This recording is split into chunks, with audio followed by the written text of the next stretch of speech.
دوستو پٹھان کو افغان کہتے ہیں۔ افغان اس لیے کہتے ہیں کہ افغان حضرت سلیمان علیہ السلام کے ایک بیٹے کا نام تھا اور ان کو جنات کی زبان سے پیار ہو گیا تھا، تو انہوں نے اپنے والد حضرت سلیمان علیہ السلام سے کہا کہ آپ جنات کو کہیے کہ مجھے اپنی زبان سکھائیں۔ سلیمان علیہ السلام نے اپنے بیٹے کی درخواست قبول کی اور جنات کو حکم دیا کہ افغان کو جنات کی زبان سکھائی جائے۔ وہ زبان بعد میں پختون کے نام سے پہچانی گئی۔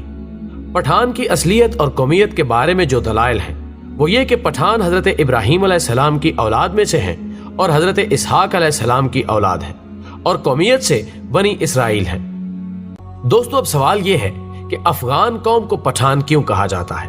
تو جب کافروں نے مکہ پر قبضہ کر لیا تو حضرت محمد صلی اللہ علیہ وآلہ وسلم نے حضرت خالد بن ولید رضی اللہ تعالی عنہ کو حکم دیا کہ جاؤ اپنے افغانیوں کو جہاد کے لیے بلاؤ۔ خالد بن ولید رضی اللہ تعالی عنہ افغانستان چلے گئے اور افغان سردار قیس عبد الرشید کو حضور صلی اللہ علیہ وآلہ وسلم کا پیغام ارسال کیا۔ قیس عبد الرشید کی قیادت میں لشکر مکہ مکرمہ کی طرف روانہ ہوا۔ شام کو صحابہ کرام نے حضور اکرم صلی اللہ علیہ وآلہ وسلم کو خوشخبری سنائی کہ افغانی لشکر نے آتے ہی کافروں کا قتل عام شروع کر دیا اور تمام کافروں کا خاتمہ کر دیا اور مکہ مکرمہ کو افغانیوں نے فتح کر لیا۔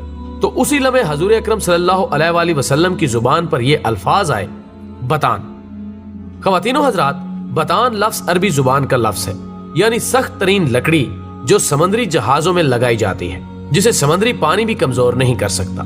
یہ لفظ جب بر صغیر پہنچا تو بتان سے پٹھان ہو گیا، اور اگر ان کی تاریخ کا تقابلی جائزہ لیا جائے تو فارسی میں پشتون، مقامی زبان میں پختون اور اردو میں پٹھان۔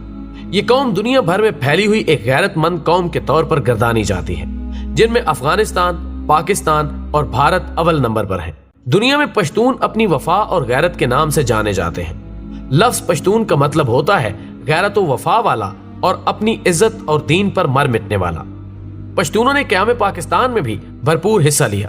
بعض مورخین کے مطابق پٹھان آریائی یا یونانی نسل سے ہیں اور بعض کے نزدیک یہ قیس عبد الرشید کی اولاد ہے، جبکہ تیسرے نظریے کے مطابق ان کا تعلق بنی اسرائیل کے گمگشتہ قبائل سے ہے۔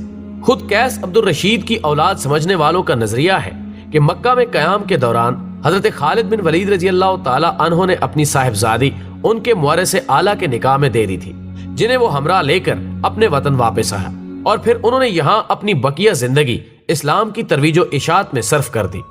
اسی طرح قیس عبد الرشید کی اولاد پٹھان کہلاتی ہے، جبکہ یہ بھی کہا جاتا ہے کہ خود قیس عبد الرشید کا تعلق بھی بنی اسرائیل کے بادشاہ ساؤل یعنی حضرت طالوت کے 37ویں پشت سے تھا۔